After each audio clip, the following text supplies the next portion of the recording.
கழகத்தின் பொதுச் செயலாளர் புசி ஆனந்தன் என்று நான் சொல்ல மாட்டேன், பிசி ஆனந்தன் என்று தான் சொல்ல வேண்டும்.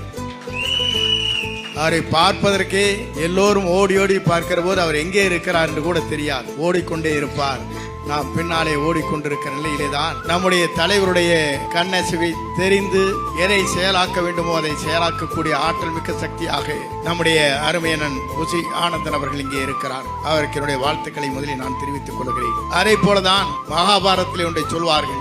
அங்கே சொல்லுகிற போது குருச்சேத்திர யுத்தத்தில் வெற்றி எங்கே கிடைக்க போகிறது என்கிற போதுதான் அர்ஜுனனை பார்த்து ஏந்து வில்லை என்று சொல்வார்கள். வில்லை ஏந்துவார், வீழ்த்தி காட்டுவார். ஆகவேதான் அர்ஜுனனை பொறுத்தவரையிலும் கழகத்திற்காக தன்னை அர்ப்பணித்துக் கொண்டு இந்த இயக்கம் எப்படி வெற்றி நடை போட வேண்டும் என்பதற்கு அயராது உழைத்துக் கொண்டிருக்கிற ஆற்றல் மிக்க சக்தியாக அன்பிற்கினிய சகோதரர் ஆடவ அர்ஜுனன் அவர்கள் இந்த பகுதியிலே இன்றைக்கு சுழண்டு பணியாற்ற இருக்கிறார். அதை பார்க்கிற போதே எனக்கு ஒரு மகிழ்ச்சியை தருகிறது. உண்மையை அதே போலதான் இணை செயலாளர் இங்கே புள்ளி உரத்தோடு இங்கே பேசிவிட்டு நிர்மல்குமார் அவர்கள் இங்கே சென்றிருக்கிறார். அதே போலதான் இந்த தொகுதியிலே வெற்றி வாகை சூடிய அன்பிற்கினிய சகோதரர் நம்முடைய ஜேடிசி பிரபாகரன் அவர்கள் இங்கே இருக்கிறார். அதே போலதான் இந்த நிகழ்ச்சியிலே கலந்து கொள்கிற போது பூக்கடை குமாரை நான் பார்த்தேன். தெண்டல் வீசுவதை போல பூக்கடையிலே மட்டுமல்ல, வில்லிவாக்கத்திலே தெண்டல் வீசுகிற ஒரு தலைவராக இங்கே இருந்திருக்கிறார் என்பதை என்னால் காண முடிகிறது.